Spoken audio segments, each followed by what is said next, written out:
Nothing appears to stand in the way of Mathieu van der Poel becoming the outright record holder for most cyclo-cross world titles this Sunday.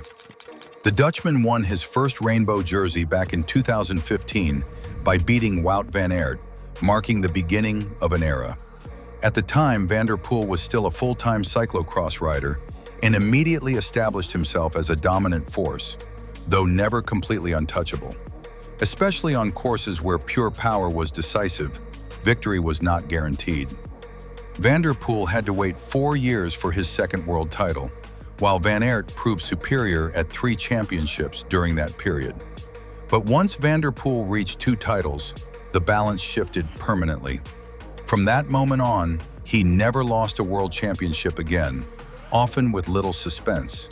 Still, the road was not without setbacks.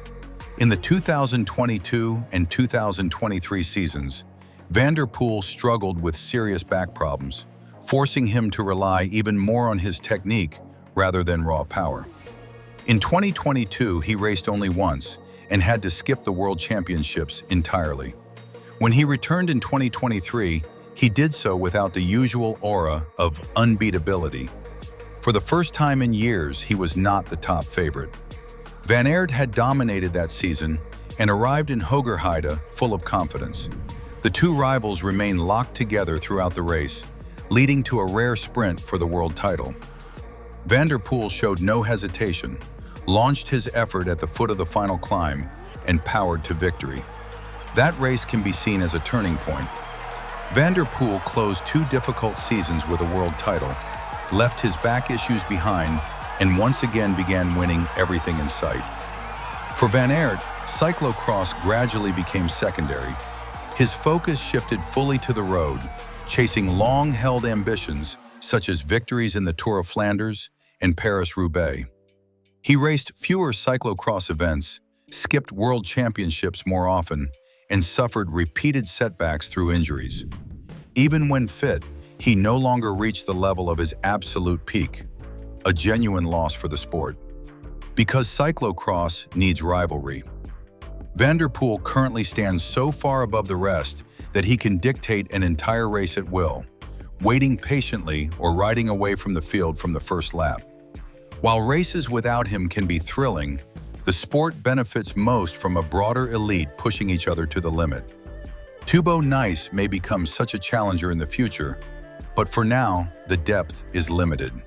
Cyclocross remains a small sport, largely confined to Belgium and the Netherlands, with Tom Pidcock as a rare exception.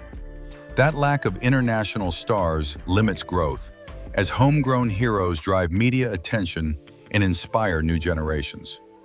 Perhaps inclusion in the 2030 Winter Olympics could provide the boost the sport needs.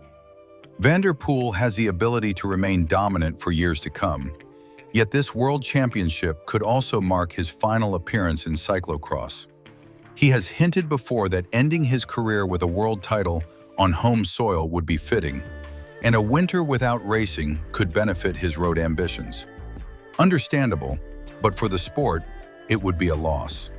The weekly masterclasses of the greatest cyclocross rider of all time are something worth cherishing. Ideally, he stays long enough for the next generation to finally beat him, just as Van der Poel and Van Aert once challenged Sven Nys. After all, his father Adrie set the example by racing cyclocross until the age of 40. May I have your attention for a moment? My name is Davide Grimaldi, and I'm a former Italian professional cyclist.